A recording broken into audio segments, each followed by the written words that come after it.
ভক্তবৃন্দের চরণে আমার কোটি কোটি দণ্ডবত প্রণিপাত। ভাগবত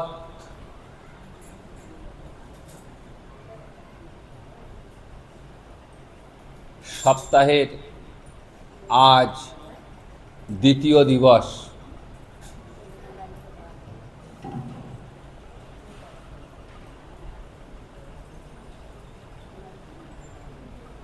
আমরা কলিহত জীব,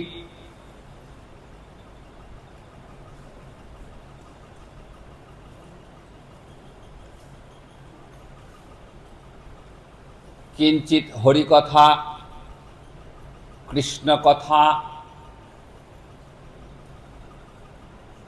আস্বাদন করে মানব জীবনকে ধন্য করবার জন্য রাধা মাধব প্রাঙ্গণে সমবেত হয়েছি।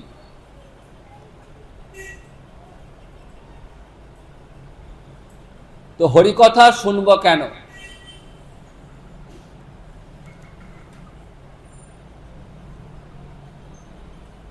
হরিকথা শোনার কেন প্রয়োজন আছে? বিদগ্ধ মাধব নাটকে রূপ গোস্বামীপাদ বলছেন, হরিকথা নিজে শুভ্র এবং অপরকেও শুভ্র করে দেয়। হরিকথা নিজে শুভ্র এবং অপরকে শুভ্র করে দেয়।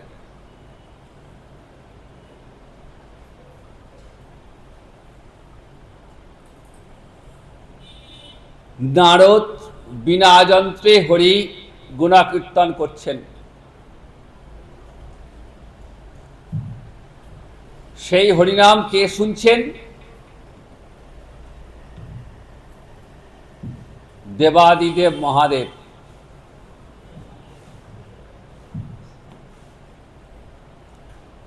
আর কে শুনছেন?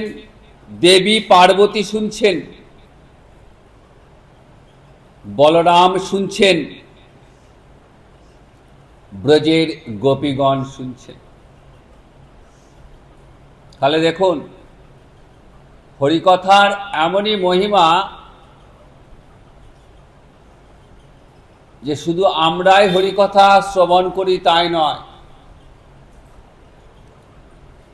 দেবাদিদেব মহাদেব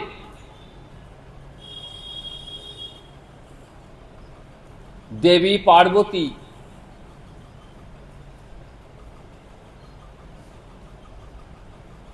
ব্রজের বলরাম শুনছেন, ব্রজবালারা শুনছেন।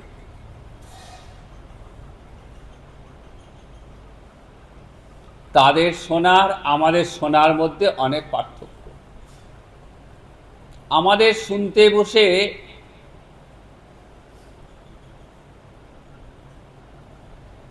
মনটা অন্যদিকে চলে যায়, এক মনে আমরা শুনতে পারি না। কিন্তু দেবী পার্বতী যখন সেই হরিকথা শুনছেন, সেই হরিকথা শুনতে শুনতে পার্বতীর অবস্থাটা কেমন হলো দেখুন। মহাদেব বসে আছেন, পাশে আছেন পার্বতী, হরিকথায় বিভোর।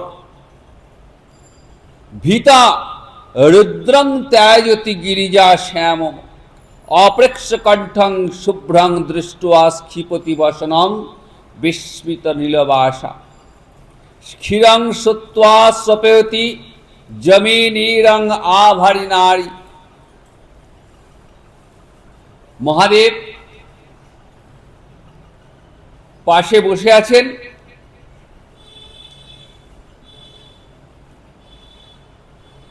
দেবী পার্বতী শুনছেন। মহাদেবের নীলকণ্ঠ সাদা হয়ে গেছে, কারণ হরিকথা নিজে শুভ্র আর যারা শ্রবণ করে তাদেরকেও সাদা করে তোলে। হরিকথা শ্রবণে কেমন হয় হৃদয়টি? হৃদয়ের যত মালিন্য সব দূরীভূত হয়ে যায়, তাই হৃদয়টা শুভ্র হয়ে যায়। মহাদেবের নীলকণ্ঠ সাদা হয়ে গেছে, তাই মহাদেবের আর এক নাম স্মৃতিকণ্ঠ। পার্বতী বসে আছেন, হঠাৎ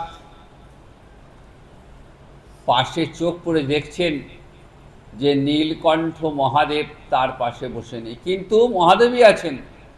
কিন্তু হরিকথায় বিভোর পার্বতী মহাদেবকে আর চিনতে পারছেন না।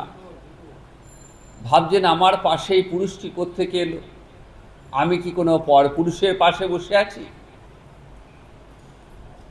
ভীতং রুদ্রা, ভয় পেয়ে গেছেন, ছি ছি ছি, আমি কিনা শেষে একজন পরপুরুষের পাশে বসে।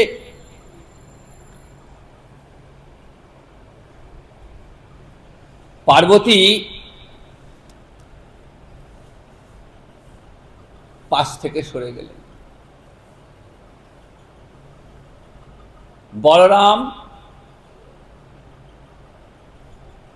নীলবাস পরে আছেন। বলরামের বসনখানি নীল, তিনি নীল বসন পরতে ভালোবাসেন।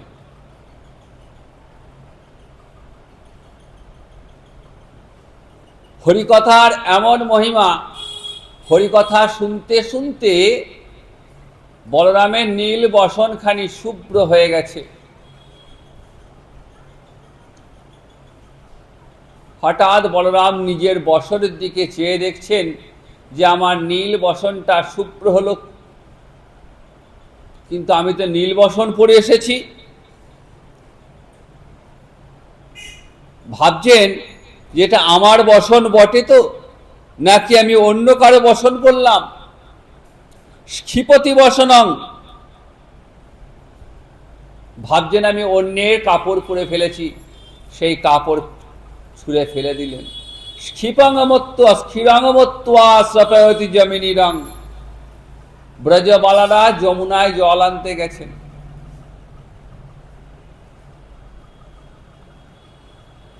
হরিনাম শুনতে শুনতে, হরিনাম শুনতে শুনতে এমন তন্ময়, ভাবছেন যমুনার নীল জলটি সাদা হয়ে গেছে। যমুনার নীল জল সাদা হয়ে গেছে। তখন ব্রজবালারা ভাবছেন যে যমুনাতেই এত দুধ কোথা থেকে এলো, আর আমাদের গোমাতাদের দহন করার প্রয়োজন নেই, দুধ পেয়ে গেছি। যমুনার জলকে দুধ মনে করে এনে উনুনে চাপিয়ে দিয়েছেন। তাহলে হরিকথার কেমন মাধুর্য! হরিকথা শ্রবণ করতে বসে এক এক জনের এক এক রকম অবস্থা।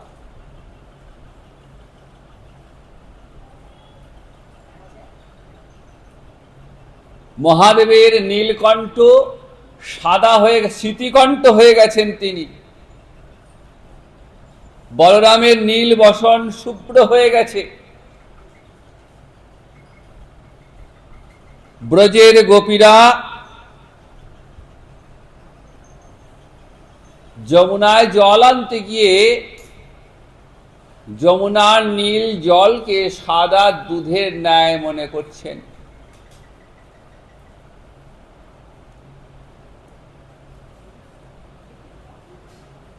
তাহলে হরিকথা এমন এক বিষয়, যে হরিকথা শ্রবণ করলে হৃদয়ের মালিন্য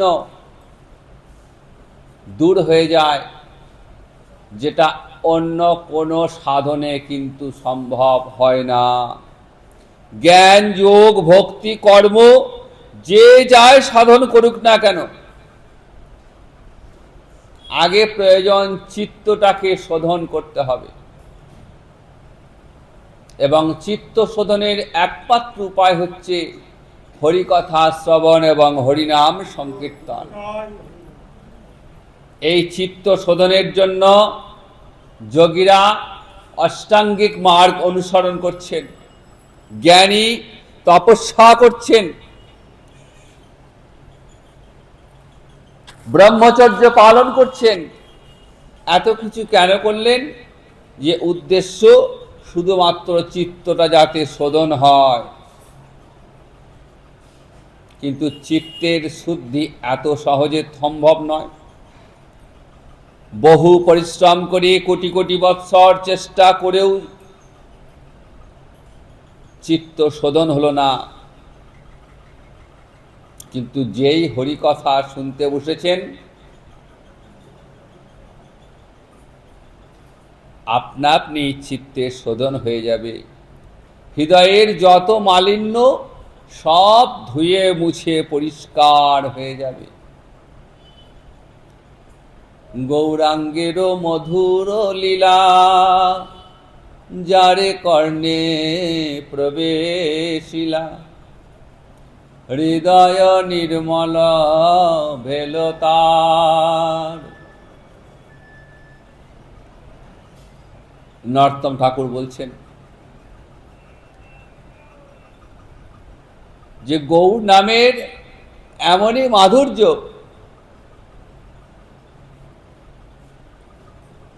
যে একবার যদি কারো হৃদয় মাঝে সেই গৌর লীলা ফুটে ওঠে, যদি কারো কর্ণে সেই গৌর লীলা প্রবেশ করে, হৃদয় নির্মল ভেল তার। হৃদয়টা নির্মল হয়ে যায়। শুধু কানে প্রবেশ করলেই হবে, কোনো সাধনের প্রয়োজন নেই, কোনো উপবাস করতে হবে না, কোনো তপস্যা করতে হবে না, কোনো বনে গিয়ে ভজন সাধন করতে হবে না। শুধু হরিকথার আসরে এসে কানটি পেতে দিন। যেই এসে কানটাকে হরিকথার আসরে পেতে দিলেন, ভক্ত সঙ্গে সাধু সঙ্গে বসে হরিকথা শ্রবণ করছেন, দেখবেন আপনা আপনি কখন মনটা শুদ্ধ হয়ে গেছে। তাই ভগবানকে পাওয়ার জন্য শুধু মনটা দিতে হবে, অন্য কোনো কিছুর প্রয়োজন নেই, শুধু মনটা দিলেই হবে। ভগবান বলছেন যে তোমার কাছ থেকে আমার পাওয়ার কিছু নেই, শুধু তোমার মনটা দাও।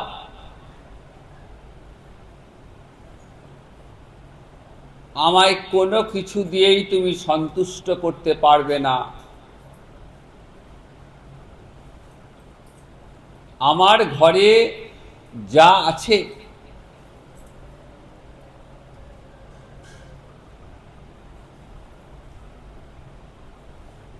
তা যথেষ্ট, কিন্তু আমার একটাই অভাব, যে আমার এই মনটা নেই। দেখুন, ভগবান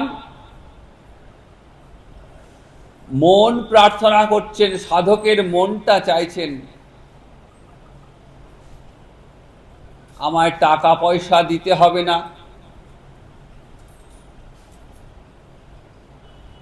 আমায় বিষয় সম্পত্তি দিতে হবে না, শুধু মনটা আমি যদি গোবিন্দ চরণে সমর্পণ করে দিতে পারি,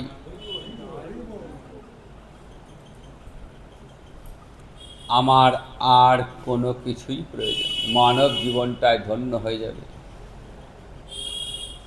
কিন্তু মনটাকে আমরা কিছুতেই গোবিন্দ চরণে, রাধা মাধব চরণে দিতে পারি না। তাই কিছু না হোক, সাধু সঙ্গে ভক্ত সঙ্গে বসে অন্তত নিত্য হরিকথা শ্রবণ এটুকু করলেই অনেকটাই লাভ হবে। সেই হরিকথার আসরে আমরা উপস্থিত হয়েছি। আজ দ্বিতীয় দিনে আমরা আজ আস্বাদন করব কর্দম মুনির কথা, কপিল দেবহূতি সংবাদ।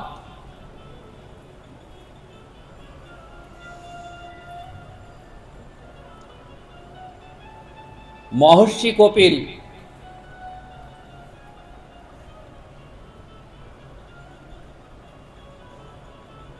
গঙ্গাসাগরে যে কপিল মুনির আশ্রম রয়েছে, সেই মহর্ষি কপিল কে ছিলেন? ঋষি কর্দম এবং দেবহূতির পুত্র, ভগবানের একটি অবতার।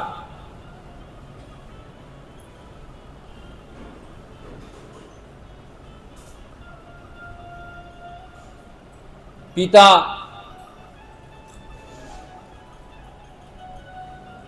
সংসার ত্যাগ করে সন্ন্যাস জীবন যাপন করছেন।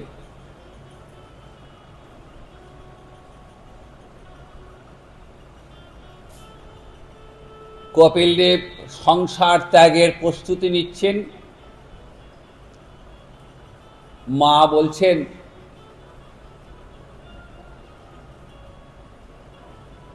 যে পুত্র, পিতা তো চলে গেলেন, আবার তুমিও সংসার ত্যাগ করে চলে যাচ্ছ, তাহলে তো এই সংসারে আমি একা পড়ে থাকলাম,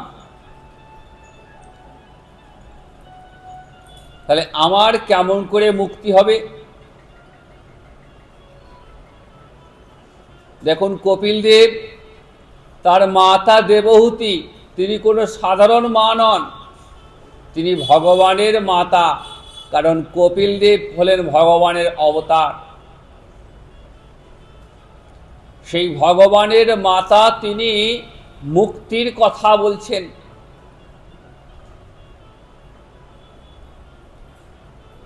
মায়ের মুখ দিয়ে ভগবান বলা করিয়েছেন জীবকে শিক্ষা দানের জন্য, যে এই সংসার থেকে মুক্তি লাভের উপায় কি। কপিলদেব বলছেন, মা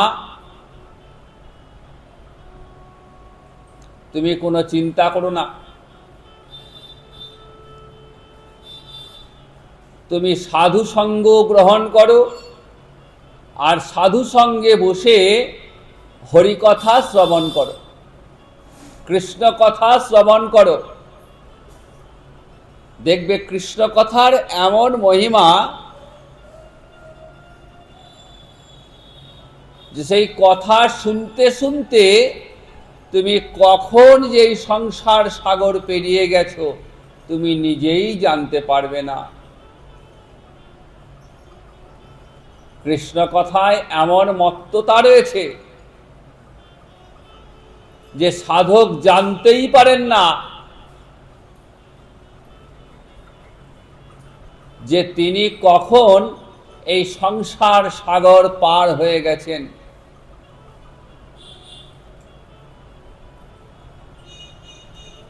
মাকে ভক্তিযোগের নানা উপদেশ দিলেন, কেমন করে জীবের গতি হবে, সংসারী জীব কেমন করে তার গতি লাভ হবে। মাকে বলছেন যে জড় শরীর কেমন করে বিকশিত হয়। দেখুন, যখন মাতৃগর্ভে শিশু যন্ত্রণায় কাতর হয়ে ভগবানের নিকট প্রার্থনা করে, ভগবান এই হতভাগ্য জীব কখন এই গর্ভ কারাগার থেকে মুক্ত হবে,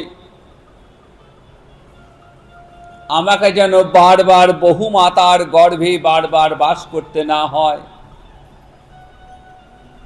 গর্ভে থাকার সময় শিশুর প্রার্থনা, কিন্তু যখন শিশু ভূমিষ্ঠ হলো তখন এই মায়ার সংসারে এসে সে তার স্মৃতিটা ভুলে গেল। সেই শিশু নানা রকম দুঃখ কষ্ট ভোগ করতে করতে শৈশব অতিক্রম করে বাল্যাবস্থায় পদার্পণ করল, অপ্রাপ্য বস্তুর বাসনা করিয়া এবং তাহা না পেয়ে দুঃখ অনুভব। এইভাবে অজ্ঞানবশত ক্রুদ্ধ দুঃখিত হলো। আর এই অজ্ঞানের ফলে জীব পঞ্চভূতের দ্বারা নির্মিত জড় দেহটিকে নিজের স্বরূপ বলেই ভাবতে থাকে।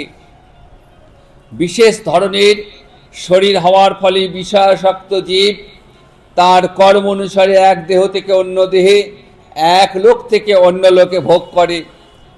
ভ্রমণ করতে করতে সকাম কর্মে লিপ্ত হয় আর তার ফল ভোগ করতে থাকে। অহং সর্বেষু ভূতেষু ভূতামাবস্থিত সদা তম বজ্ঞায় মাংমর্ত কুরুতে চর্চা বিলম্বনম।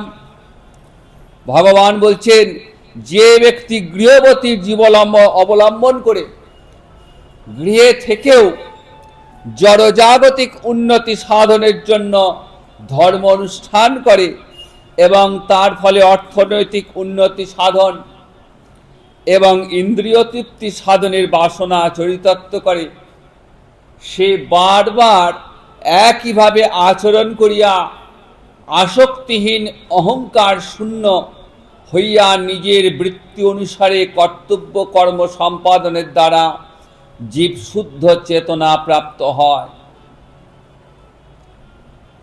সংসারে থেকেও ভগবৎ সেবার নিমিত্ত যদি কর্ম করা যায় তাহলে অচিরেই সে ভগবৎ ধামে প্রবেশ করতে পারে। হে মাতো, যিনি সকলের হৃদয়ে বিরাজমান, ভগবৎ ভক্তির মাধ্যমে সরাসরিভাবে সেই পরমেশ্বর ভগবানের শরণ গ্রহণ করুন। ভগবান শ্রীকৃষ্ণকে আশ্রয় করলে জ্ঞান, বৈরাগ্য এবং আত্ম উপলব্ধি লাভ হয়।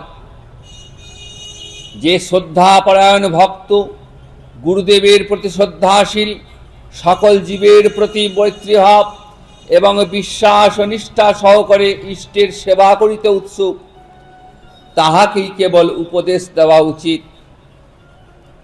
মৈত্রী মুনি বলছেন, এইভাবে দেবহূতি পুত্র কপিলের নিকট তত্ত্ব উপদেশ লাভ করে অবিদ্যা হইতে মুক্ত হইয়া কপিল দেবের স্তুতি করেছিলেন এবং কপিল দেব মা তার স্তুতিতে প্রসন্ন হয়ে বললেন, মা, আত্ম উপলব্ধি যে পন্থা আমি তোমায় বললাম সেটা অত্যন্ত সহজ।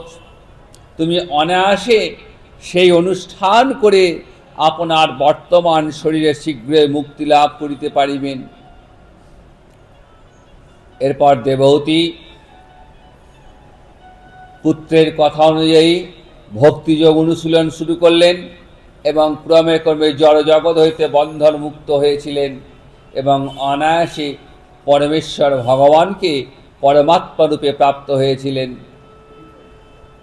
হে বিদুর, ভগবান মহর্ষি কপিল তার জননীর অনুমতি লইয়া পিতার আশ্রম ত্যাগ করিয়া উত্তর পূর্ব দিকে গমন করিয়াছিলেন। সমুদ্র তাহাকে অর্ঘ্য প্রদান করিয়াছিলেন এবং বসবাসে স্থান প্রদান করিয়াছিলেন। ত্রিলোকের বদ্ধ জীবের উদ্ধারের জন্য শ্রী কপিল মুনি এখনও সেখানে সমাধিস্থ রহিয়াছেন। প্রতি বৎসর মকর সংক্রান্তিতে লক্ষ লক্ষ ভক্ত ভাগীরথীর মোহনায় সাগর সঙ্গমে কপিল মুনিকে দর্শন করে তার পূজা এবং তাহাকে প্রণতি নিবেদন করেন। আজও মকর সংক্রান্তিতে ভারতবর্ষের অগণিত মানুষ এই গঙ্গা সাগরে যান, কপিল মুনিকে দর্শন করে জীবন ধন্য করে থাকেন। চতুর্থ স্কন্ধ।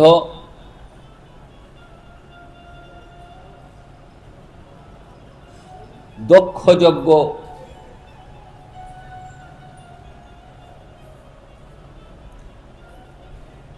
দক্ষ যজ্ঞ বিনাশায় ধ্রুব দুঃখ নিবারণম ধরণী দহনঞ্চৈব পৃথু জন্ম নমস্তুতে। মৈত্র মুনি বলছেন, স্বয়ম্ভূ মনু তার পত্নী শতরূপা এই মনু এবং শতরূপার 3 কন্যা, এদের নাম যথাক্রমে আকুতি, দেবহূতি, প্রসূতি। এই দেবহূতি হলেন কপিলের পিতা। হে বিদুর, আমি তোমায় পূর্বেই বলেছি, কর্দম মুনি তার 9 জন কন্যাকে 9 জন ব্রহ্মর্ষিকে দান করেছিলেন। মরীচির সহিত কলার বিবাহ হয়েছিল।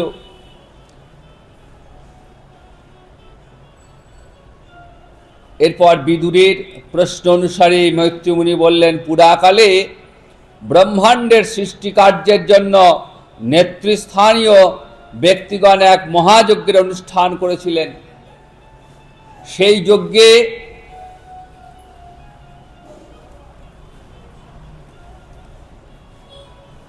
দেবর্ষিগণ, মহর্ষিগণ, দেবতাগণ, অগ্নিদেব এবং তাহাদের অনুগামী সকলেই সমবেত হলেন।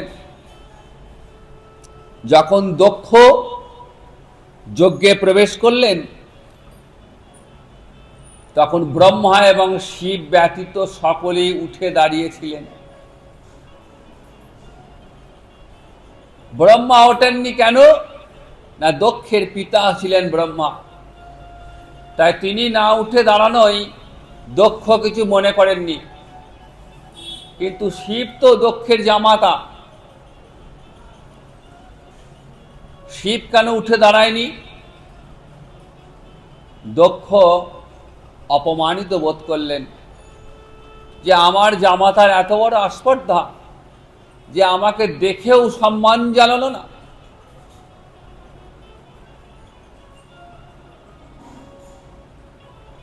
দক্ষ অত্যন্ত রেগে গেলেন। রেগে সঙ্গে সঙ্গে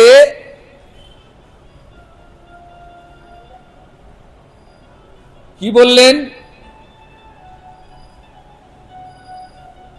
যে শিব শ্মশানবাসী, ছাইভস্য দেহে কোন রকম শিষ্টাচার জানে না, তাই অভিশাপ দিলাম যে শিব কখনো যজ্ঞের ভাগ পাবে না।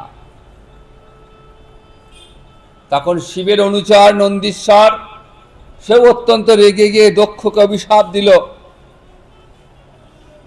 যে যারা শিব নিন্দা করবে তারা দিব্য জ্ঞান থেকে বঞ্চিত হবে, আর দক্ষ একটা ছাগলের মুন্ড প্রাপ্ত হবে। ভৃগুমুনি ছিলেন সেখানে, তিনি দক্ষের পক্ষ নিয়েছিলেন। ভৃগুমুনি ক্রুদ্ধ হয়ে শিবের অনুগামীগণকে অভিশাপ দিলেন যে যারা শিবের ব্রত করবে তারা নাস্তিক হবে। ভৃগুমুনির অভিশাপটা কেমন কাজে লেগে গেছে দেখুন। গোটা শ্রাবণ মাস ভোর ভোলানাথের মাথায় জল ঢালবার জন্য লাখো লাখো ভক্ত বিভিন্ন মন্দিরে যাচ্ছেন।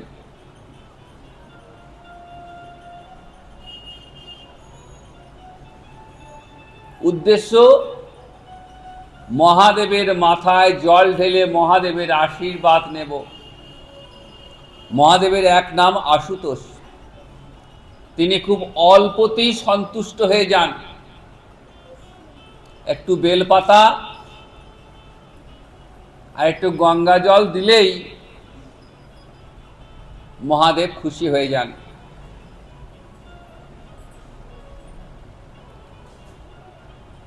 এমন ভোলে ভালা সরল সাদাসিধে ভগবান ব্রহ্মাণ্ডে আর দ্বিতীয় নেই। এবং মাঝে মধ্যে এই ভগবানের সরলতার জন্য তাকে অনেক খেসারত দিতে হয়েছে। একটা ছোট্ট কাহিনী বলি।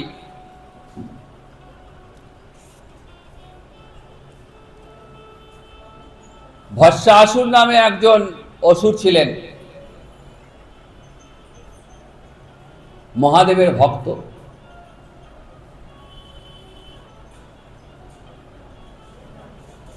তিনি একবার তপস্যা করলেন ভস্মাসুর। তপস্যায় মহাদেবকে তুষ্ট করলেন। মহাদেব বললেন যে তোমার তপস্যায় আমি তুষ্ট হয়েছি, বলো তুমি কি বর নেবে বলো। ভস্মাসুর বলল, আমাকে আশীর্বাদ করুন, আমি যার মাথায় হাত রাখবো সে সঙ্গে সঙ্গে ভস্ম হয়ে যাবে। মহাদেব বললেন, তথাস্তু, তাই হবে। যেই এই কথা বললেন, সঙ্গে সঙ্গে ভস্মাসুর বলছেন যে আপনি যে আমাকে বরটা দিলেন, সেই বরটা কতটা ফলপ্রসূ হবে সেটা তো আমায় পরীক্ষা করতে হবে, কাজেই প্রথম হাতটা আমি আপনার মাথায় রাখব। দেখুন ভস্মাসুরের কেমন চাহিদা দেখুন, বলছেন প্রথম হাতটা আপনার মাথা দিয়ে রেখে দেখব যে আপনার বরটা কতখানি ফলপ্রসূ হয়। মহাদেব বর যখন দিয়ে ফেলেছেন, আর তো ফেরানোর উপায় নেই। এইবার অসুর যেই বলেছে মাথায় হাত রাখবো, অসুর ছুটছেন, মহাদেব ছুটছেন আর অসুরও ছুটছেন। ছুটতে ছুটতে ছুটতে ছুটতে মহাদেব হাঁপিয়ে গেছেন, কিন্তু পিছনে তখন অসুর তখন আসছে। আর ভগবান শ্রী বিষ্ণু মহাদেবের এই দুর্দশা দেখে আসছেন ছুটতে ছুটতে।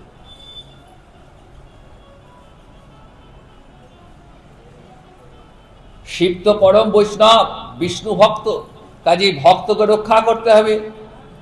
তিনি একটা ছোট্ট বালকের রূপ ধরেছেন, দিয়ে ভস্মাসুরকে বলছেন,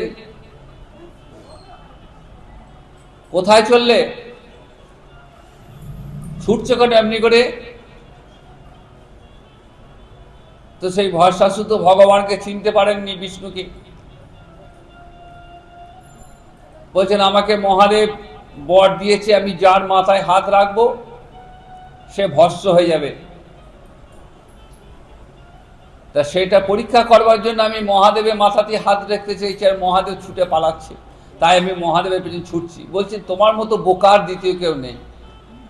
তো এটা পরীক্ষা করবার জন্য মহাদেবের পেছনে ছোটার দরকার আছে?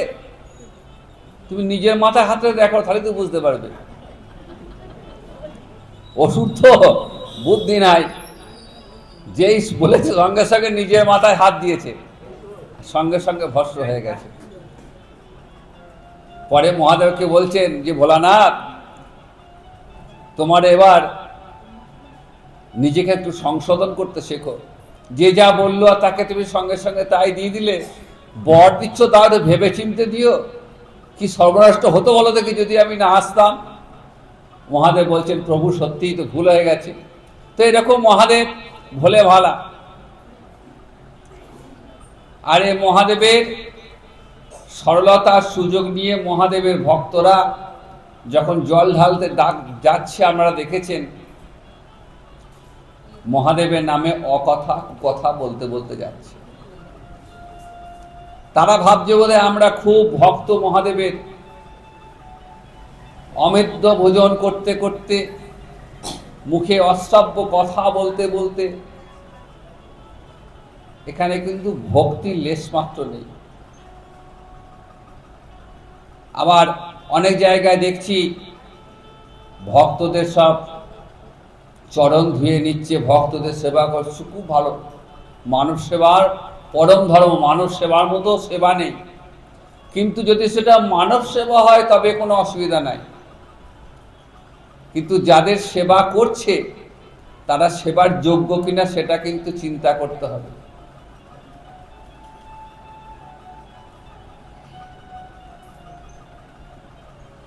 নেশার দ্রব্য গ্রহণ করে অমেদ্য ভোজন করতে করতে, অশ্লীল অঙ্গভঙ্গি, অশ্লীল গান বাজনা করতে করতে,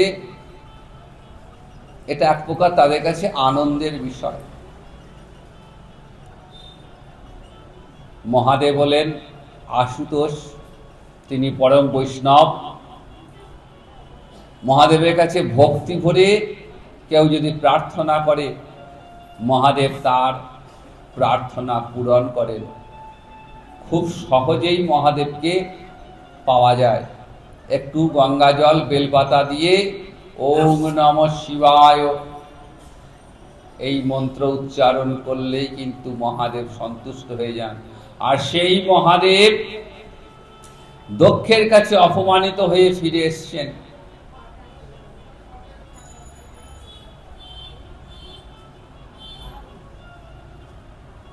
দক্ষ তো অভিশাপগ্রস্ত হয়েছে, ভৃগুমণি অভিশাপ দিয়েছে যারা শিবের ভক্ত হবে, যারা শিব পূজা করবে তারা সব নাস্তিক হবে।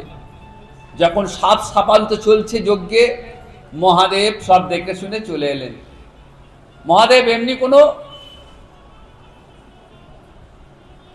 বিরোধিতায় যান না, খুব শান্তশিষ্ট, কিন্তু রেগে গেলে মহাদেবের মতো ভয়ঙ্কর আর কেউ নেই। গোটা বিশ্বকে শেষ করে দেবার ক্ষমতা তিনি একাই রাখেন।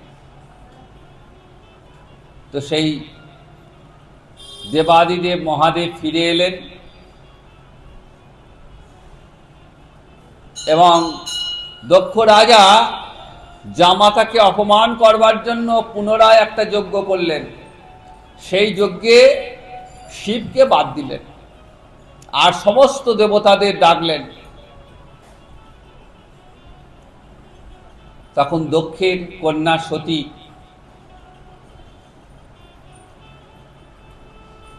মনে মনে ভাবছেন যে আমার বাবা যজ্ঞ করছে, কিন্তু সেই যজ্ঞে আমার স্বামীকে ডাকলেন না। কিন্তু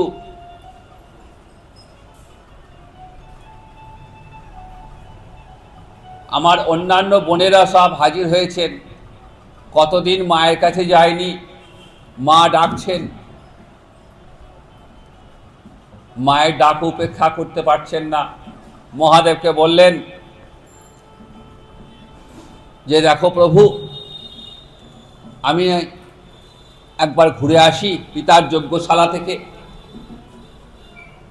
মহাদেব বলছেন দেখো সতী, তোমার স্বামী যেখানে সম্মান নেই, তোমার স্বামীকে যেখানে অপমান করছে,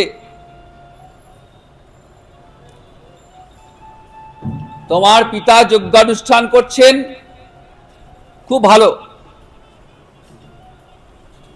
কিন্তু সেখানে তো আমাকে আমন্ত্রণ করেননি, তাহলে আমার অপমান যেখানে সেখানে তুমি যাবে?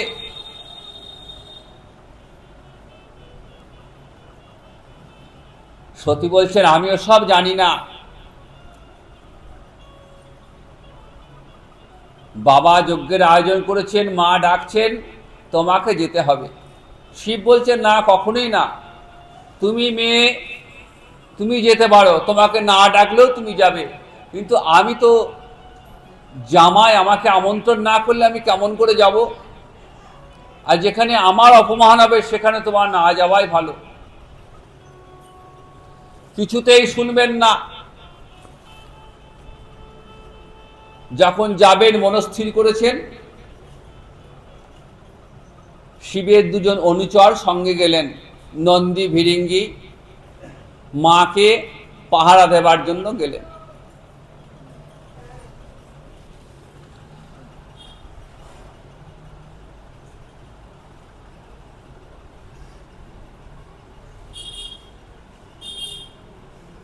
পৌঁছে গেছেন পিত্রালয়ে, পিতার বিশাল যজ্ঞের আয়োজন, সমস্ত দেবতারা হাজির। মায়ের মনে খুব আনন্দ হয়েছে যে আমার মেয়ে এসছে অনেকদিন পর, কিন্তু পিতার কিন্তু মন ভালো নেই। মেয়েকে দেখে মেয়ের প্রতি কোনো ভ্রুক্ষেপ নেই। যজ্ঞ সবাই শিব নিন্দা করছেন সবারই সামনে, আর সবাই হাসাহাসি করছে। সতী তখন পিতাকে বলছেন আচ্ছা পিতা, তুমি প্রথমত যজ্ঞ সভায় আমার স্বামীকে ডাকনি, আবার সবার মাঝে আমার সামনে তুমি আমার পতিকে নিন্দা করছো। আমি সতীসাধ্যী রমণী, আমার প্রাণ থাকতে আমার এই কানে আমি আমার পতিনিন্দা শ্রবণ করতে পারবো না, আমি এখনই দেহত্যাগ করব। এই বলে সতী দেহত্যাগ করলেন। মুহূর্তের মধ্যে সভা স্তব্ধ হয়ে গেল। দেবাদিদেব মহাদেব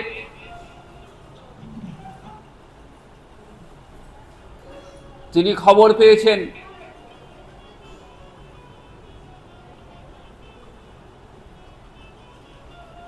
যে সতী আর বেঁচে নেই। সঙ্গে সঙ্গে মহাদেব দিক বিদিক শূন্য, জ্ঞান শূন্য হয়ে ছুটতে ছুটতে আসছেন।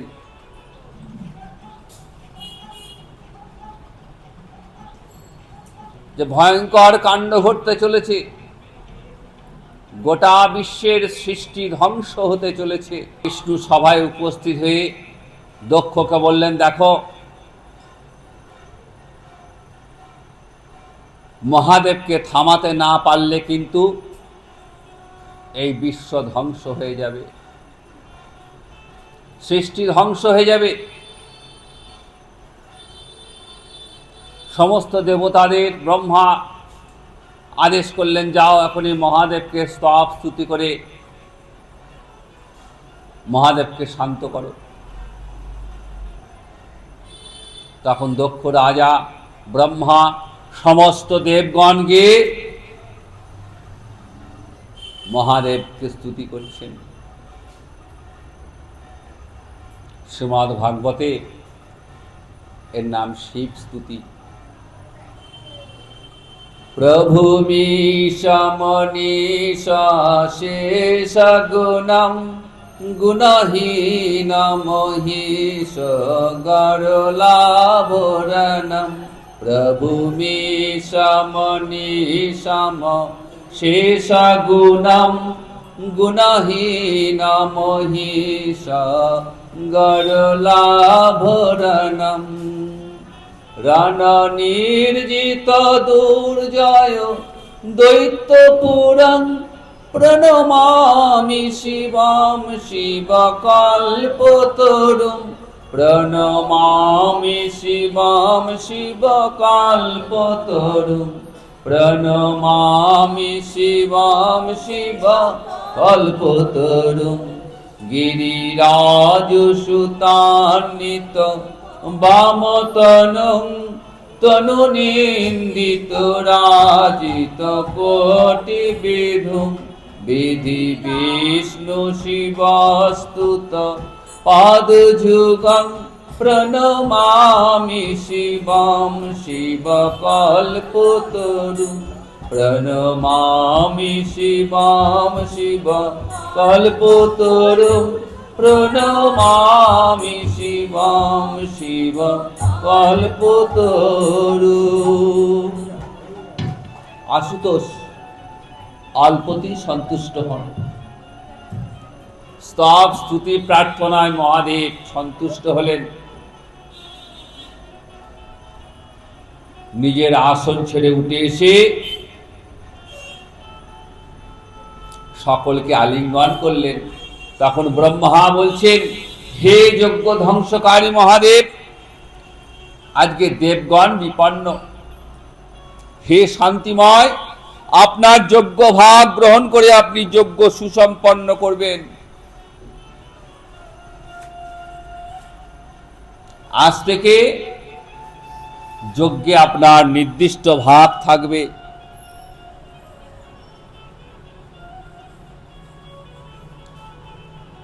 আপনি কৃপা করে যজ্ঞস্থলে চলুন।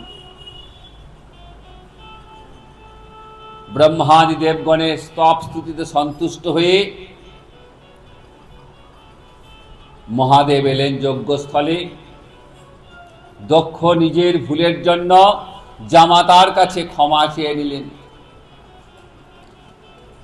আর সেই দক্ষের মাথায় ছাগমুণ্ড স্থাপন করা হলো।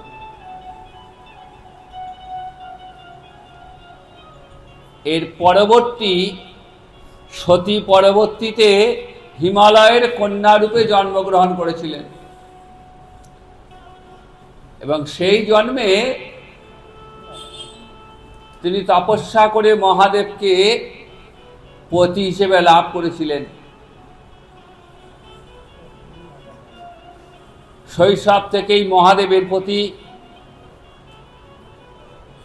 দেবী পার্বতীর অচলা ভক্তি, আর মনে মনে মহাদেবকেই তিনি স্বামীরূপে পেতে চেয়েছিলেন। তিনি পিতার অনুমতি নিয়ে কঠোর তপস্যা করলেন, ভয়ঙ্কর তপস্যা। তখন ব্রহ্মাদি দেবগণ মহাদেবকে বলছেন যে হে দেবাদিদেব, পার্বতীর তপস্যায় তো সমগ্র বিশ্ব ধ্বংসের মুখে, আপনি শীঘ্রই তপস্যা থামান। তখন মহাদেব এক ব্রাহ্মণের ছদ্মবেশে গেলেন পার্বতীকে পরীক্ষা করবার জন্য, সত্যি সে তাকে ভালোবাসে কিনা প্রমাণ নেবার জন্য গিয়ে তার সামনে শিবের নিন্দা করছেন। পার্বতীকে বলছেন, আচ্ছা তুমি কার তপস্যা করছো? বলছেন মহাদেবের। কেন করছো? না, আমি মহাদেবকে পতিরূপে পেতে চাই। বলছে তুমি আর লোক পেলে না? এত দেবতা রয়েছে, দেবরাজ ইন্দ্র থেকে শুরু করে কত সুন্দর সুন্দর সুপুরুষ রয়েছে, তাদেরকে বাদ দিয়ে শ্মশানে থাকে, ছাইভস্য মাখা, বাকছাল পড়ে থাকে, গায়ে বসন পর্যন্ত নেই, এমন একজনকে তুমি পতি হিসেবে পেতে চাইছো? নানা রকম নিন্দা করতে লাগলেন। তখন দেবী পার্বতী বলছেন, দেখুন পতি নিন্দা কানে শুনতে নেই,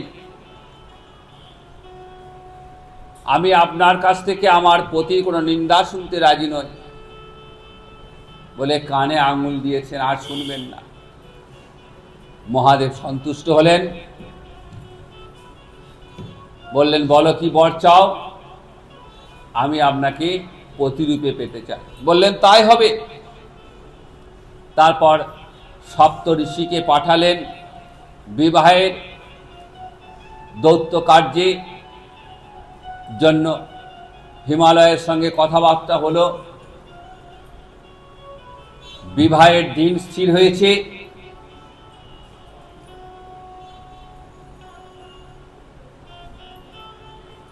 হিমালয়, পিতা হিমালয় তার গৃহ সাজিয়েছেন কন্যার বিবাহ উপলক্ষে। সমস্ত দেবলোকের দেবতারা তারাও সজ্জিত হয়েছেন, সুন্দর রূপে বরযাত্রী আসছেন। আর মহাদেবের সঙ্গী ভূত, প্রেত,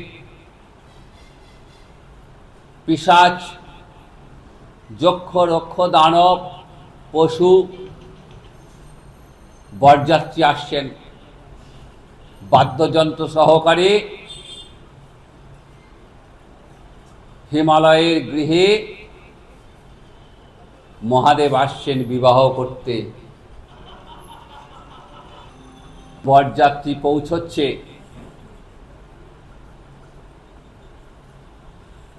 উমা দাঁড়িয়ে আছেন, পার্বতীর মাতা জামাতাকে দেখবেন। নারদ একটু মজা করবার জন্য আগে আগে চলে এসছেন।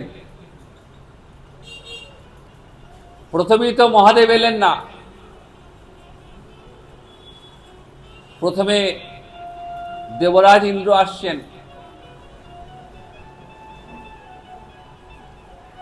উমা ভাবছেন এটাই আমার জামাতা, আমার মেয়ের বর, খুব আনন্দ।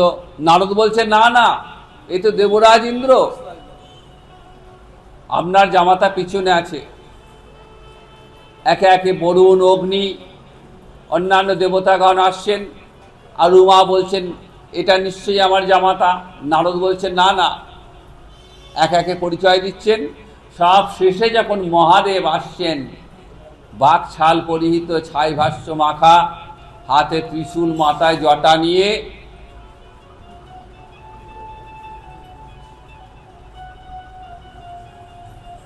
উমা দেখে মূর্ছা গেছেন, এ আমার জামাই হবে? ভয়ঙ্কর পরিস্থিতি সৃষ্টি হয়েছে। মা মূর্ছা গেছেন। তখন দেবী পার্বতী মহাদেবের কাছে প্রার্থনা করছেন, প্রভু আপনি এই বেশ পরিত্যাগ করে আপনি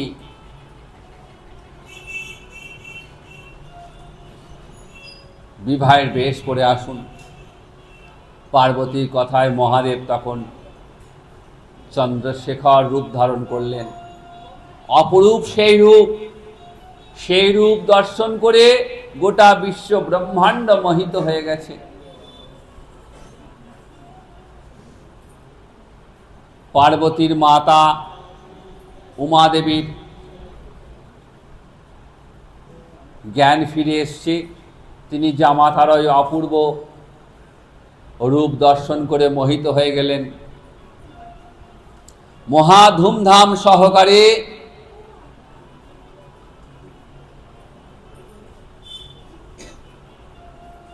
পার্বতী এবং উমার বিবাহ সম্পন্ন হয়ে গেল।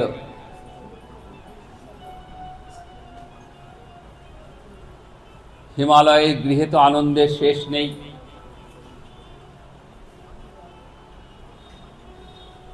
এইভাবে দক্ষ যজ্ঞ এবং পরবর্তী পর্যায়ে শিব পার্বতীর বিবাহ সম্পন্ন হল। এরপর মৈত্রী ঋষি মহাভক্ত ধ্রুবের কাহিনী বলছেন। ধ্রুব কে ছিলেন?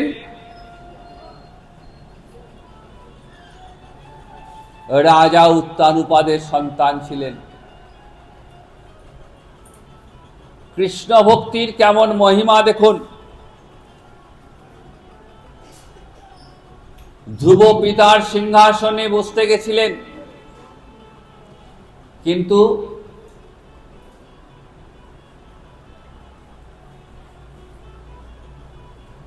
যেহেতু তিনি বিমাতার সন্তান,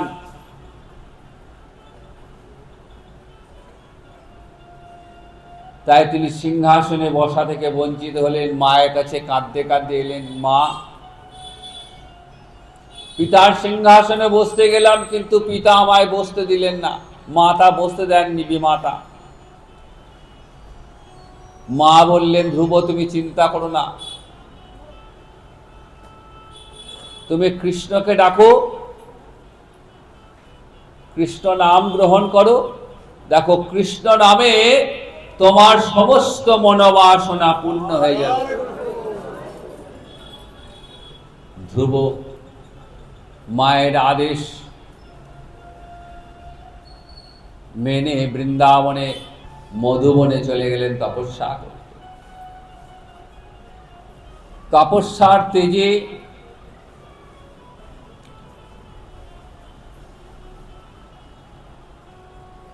বৈকুণ্ঠ লোক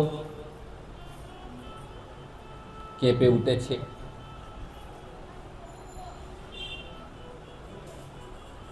ভগবানের আসন টলে গেছে।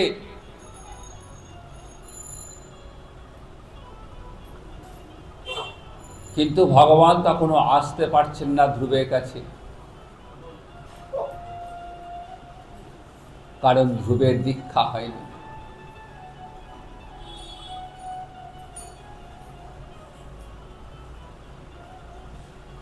শ্রীমদ্ ভাগবত আমাদের কি শিক্ষা দিলেন দেখুন,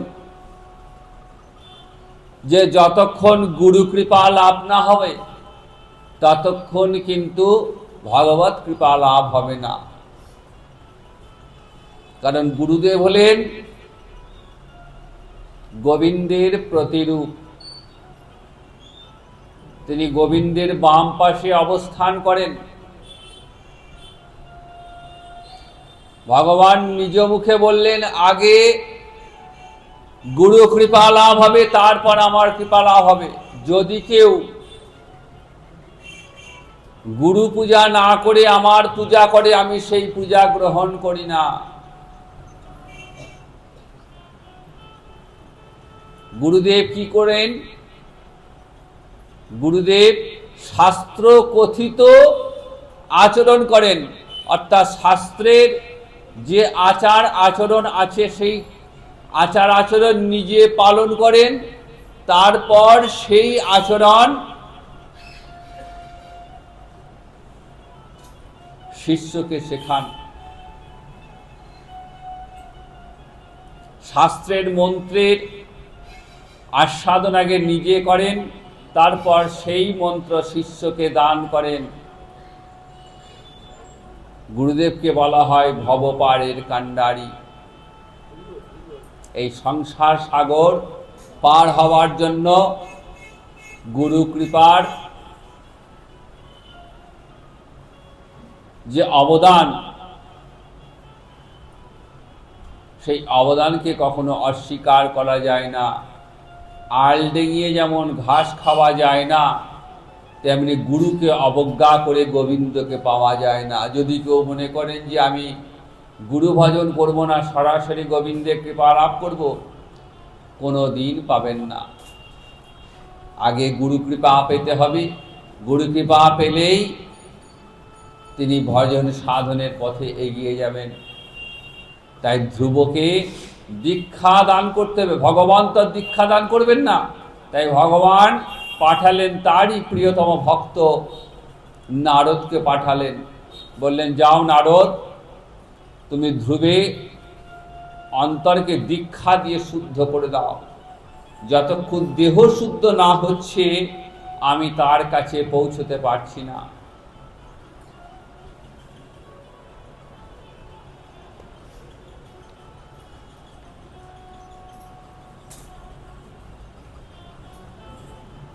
নারদ এসেছেন,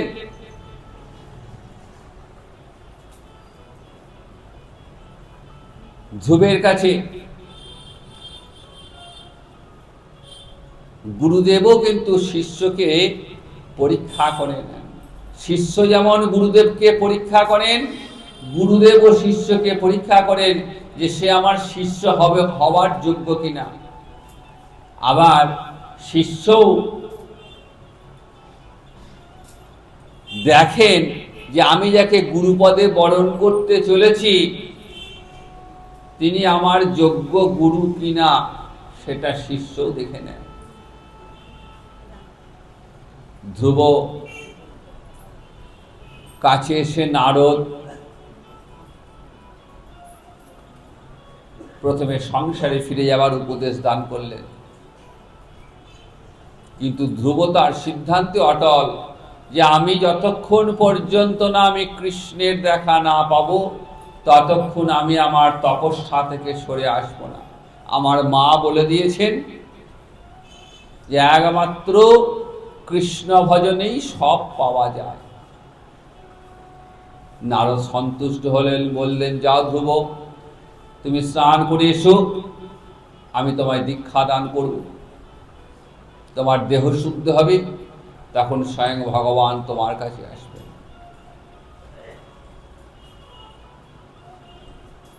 ধ্রুব স্নান টান করে এলেন, নারদ মুনি দীক্ষা দান করলেন।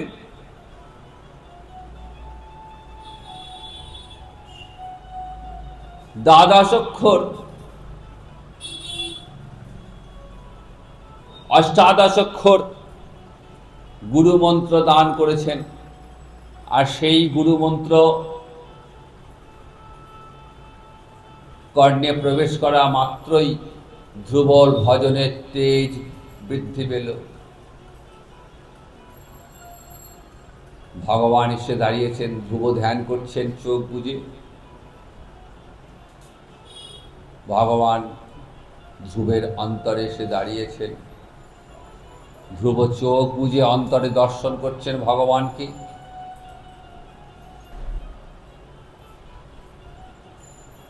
আবার চোখ খুলে দেখছেন সামনে স্বয়ং ভগবান শ্রীহরি এসে দাঁড়িয়েছেন।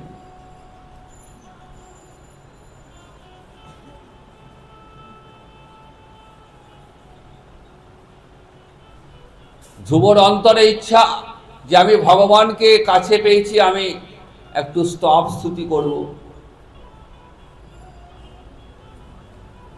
কিন্তু আমি তো লেখাপড়া জানি না, 5 বছরের বালক, বর্ণ পরিচয় হয়নি, কেমন করে আমি স্তব করব?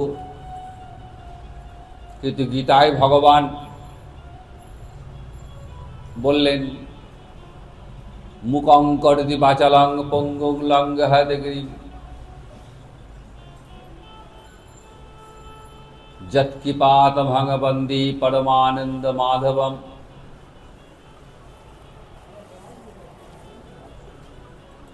ভগবান যদি কৃপা করেন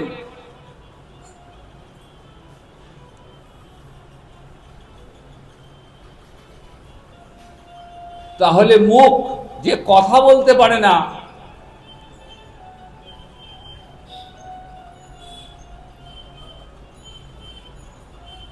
সে কথা বলতে পারে। যে চলতে পারে না, পা খোড়া, সে অনায়াসে দুর্ভেদ্য দুর্গম গিরি লঙ্ঘন করতে পারে। ভগবান ধ্রুবের গ্রীবাদেশে শঙ্খটা স্পর্শ করেছেন, আর ধ্রুবের মুখ থেকে অপূর্ব স্তব বেরিয়ে এসেছে।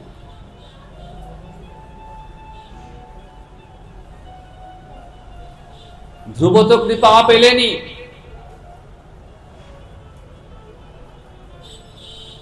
বললেন বলো কি চাও?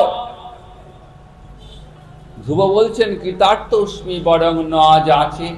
প্রভু, আমি কৃতার্থ হয়ে গেছি। আমি তো অনেক কিছু চাইবার বাসনা নিয়েই তোমায় আরাধনা করেছি, তোমায় ডেকেছি, কিন্তু আজ যখন তোমায় কাছে পেলাম তখন আমার আর কোনো চাওয়া পাওয়া নেই। আমার শুধু একটাই প্রার্থনা, যেন আমি তোমার চরণ সেবা করতে পারি। এই জন্মে নয়, যেন জন্মে জন্মে যেন আমি তোমার এই চরণের সেবা করতে পারি। শ্রীমদ্ ভাগবতের প্রথম 9টা স্কন্ধ শুধু ভাগবতের ভক্তের কথা। সুখদেব মহারাজ পরীক্ষিতের কাছে প্রথমেই কিন্তু কৃষ্ণ কথা বললেন না। 7 দিনের মধ্যে 5 দিন শুধু কৃষ্ণ কথা, ভক্তের কথা বললেন। কারণ ভক্তের চরণ ধুলিতে, ভক্তের চরণের স্পর্শ না পেলে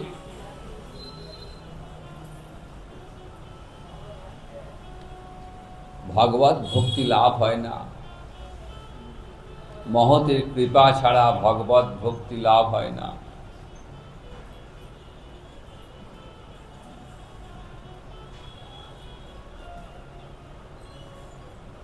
ধ্রুবের প্রার্থনায় খুশি হয়ে ভগবান ধ্রুবকে আশীর্বাদ করলেন, তাই হবে।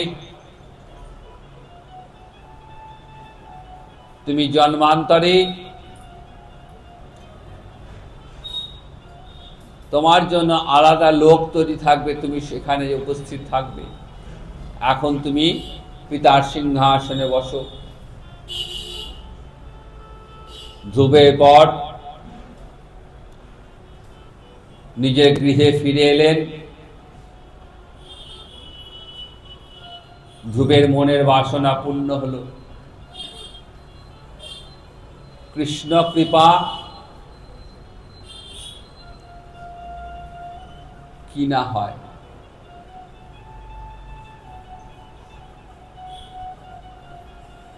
ধ্রুব দীর্ঘদিন রাজত্ব করলেন। যখন শেষ সময় উপস্থিত, তখন ধ্রুবের জন্য দেবলোক থেকে বিমান এসে হাজির। সেই স্বর্গীয় বিমানে করে তিনি চলে গেলেন ধ্রুবলোকে। আজও সেই ধ্রুবলোক রয়েছে। আজও আমরা আকাশে তাকালে আমরা সেই ধ্রুবলোককে দেখতে পাই।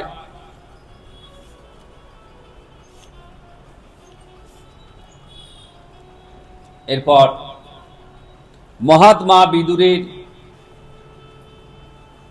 প্রশ্নে মৈত্রমুনি বললেন যে, হে বিদুর, ধ্রুব মহারাজের 3 পুত্র ছিলেন, তার মধ্যে শ্রেষ্ঠ উৎকল, তিনি ছিলেন পিতার মতোই হরিভক্ত।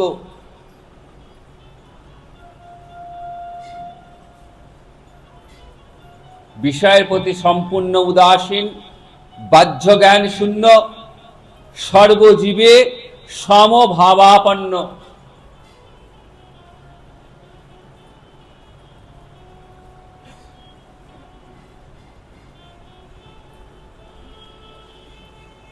এরপর পৃথুরাজার কথা বর্ণনা করলেন, এবং পৃথুরাজার কথা বলতে গিয়ে রাজা পুরঞ্জনের প্রাচীন বর্হি এবং পুরঞ্জনের কাহিনী বর্ণনা করলেন।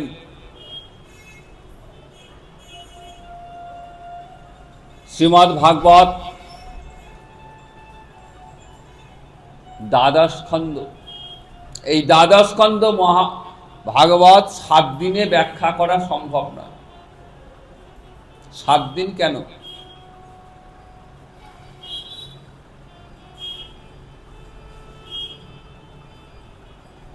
700 বছরেও সম্ভব নয়, 7 যুগেও সম্ভব নয়। কোটি কোটি বৎসর অতিক্রান্ত হলেও ভাগবত কথা, ভগবানের কথা বর্ণনা করে শেষ করা যায় না। কিন্তু তবুও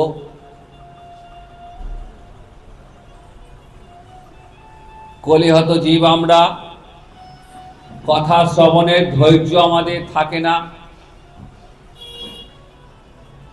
তাই যেটুকু সময় আমরা হরিকথা আস্বাদন করতে পারি, সেটুকুই আমাদের লাভ।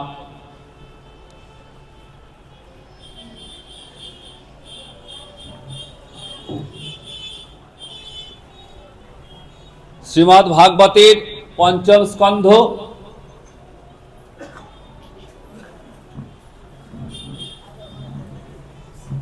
রাজা প্রিয়ব্রতের বংশ বিস্তার এবং ক্রমে সুখদেব পরীক্ষিতের কাছে রাজা ঋষভদেবের কথা বর্ণনা করলেন।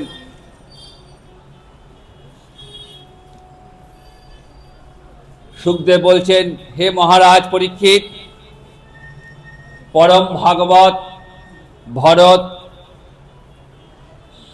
পিতার আজ্ঞা নিয়ে গৃহস্থ ধর্ম পালন করলেন। যথাসময়ে গৃহত্যাগ করে পুলহ মুনির আশ্রমে হরিক্ষেত্রে গমন করলেন।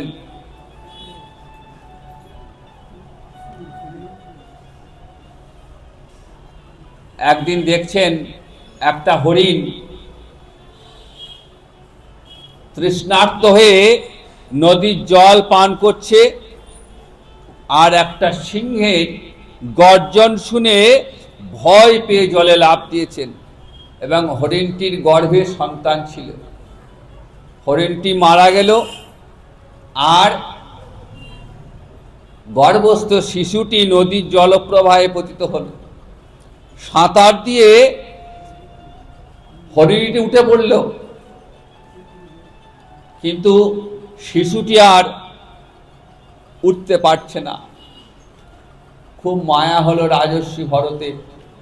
তিনি হরিণটিকে কোলে করে নিয়ে এসে আশ্রমে রাখলেন। দেখুন, যে সংসার ত্যাগ করে তিনি আশ্রমে এলেন, নির্জনে ভজন করবেন, কিন্তু হরিণের চিন্তায় তার দিনাতিপাত হতে লাগলো। হরি ছেড়ে হরিণের চিন্তা করতে করতে করতে করতে শেষ সময় উপস্থিত। মৃত্যুকালে যা চিন্তা আসবে, পরবর্তী জন্মটা সেরকম হবে। এই হরিণের কথা ভাবতে ভাবতে মারা গেলেন, পরজন্মে হরিণ হয়ে জন্মালেন। কিন্তু যেহেতু হরিভক্ত ছিলেন, তাই পরবর্তী জন্মে হরিণ হয়ে জন্মালেও অন্তরে কিন্তু হরিভক্তি ছিল, এবং অন্তরে সেই হরিভজন করতে করতে করতে করতে হরিণ জন্মটাই শেষ জন্ম।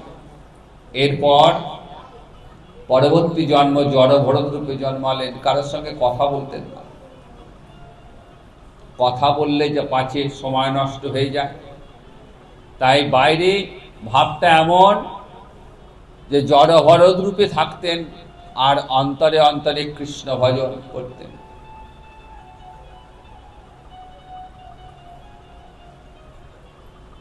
একদিন সৌরাষ্ট্র দেশে রাজা রঘুগণ পালকি করে চলেছেন গুরুগৃহে কৃষ্ণ ভক্তি লাভের জন্য।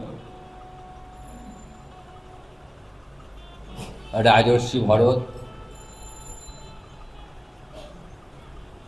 এই জন্মে জড় ভরত রূপে রয়েছেন। রাজা রঘুগণের নির্দেশে পালকি বাহকেরা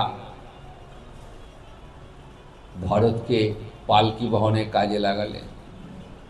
পরম কৃষ্ণ ভক্ত তিনি পালকি কাঁধে নিয়েছেন ঠিকই, কিন্তু খুব সাবধানে পাটা ফেলছেন যাতে করে কোনো প্রাণীর গায়ে আঘাত না লাগে। বনের মধ্যে অনেক তুলসী বৃক্ষ রয়েছে, যেন সেই তুলসীর গায়ে আঁচড় না লাগে। খুব সাবধানে যাচ্ছেন, তার ফলে কখনো পালকি থামছে, কখনো দুলছে। রাজা বিরক্ত হয়ে বলছেন, এই পালকি বাহকটি কে? তার শরীরটা কি মোটা নাকি? রাজা একটু রসিকতা করছেন। ভরতের কিন্তু নির্বিকার চুপচাপ। রাজা অনেক কথা বলার পর ভরত শুধু বললেন, রাজা রঘুগণকে যে উপদেশ দান করলেন সেই উপদেশ আত্মতত্ত্বের উপদেশ দিলেন। সেই উপদেশ শুনে রাজা স্তম্ভিত হয়ে গেলেন। পালকি থেকে নেমে এসে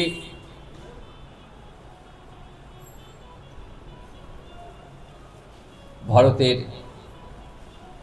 কাছে ক্ষমা প্রার্থনা করলেন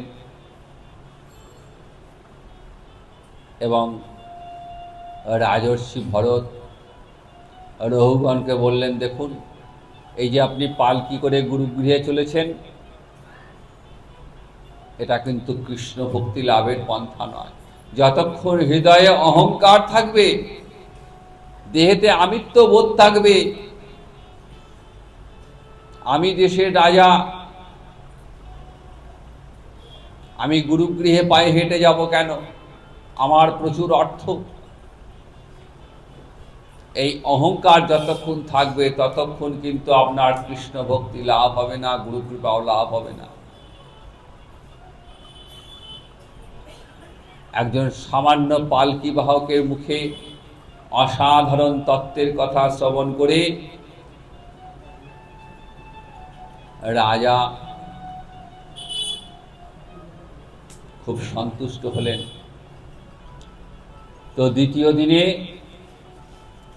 রাজর্ষি ভরতের রঘুগণের প্রতি উপদেশ এই পর্যন্তই। এরপর আমরা একটু ভাগবতী কথা আস্বাদন করব। শ্রী গুরুদেবের মুখ নিঃসৃত ভাগবত কথা। তো আজ দ্বিতীয় দিনের কথা এই পর্যন্তই।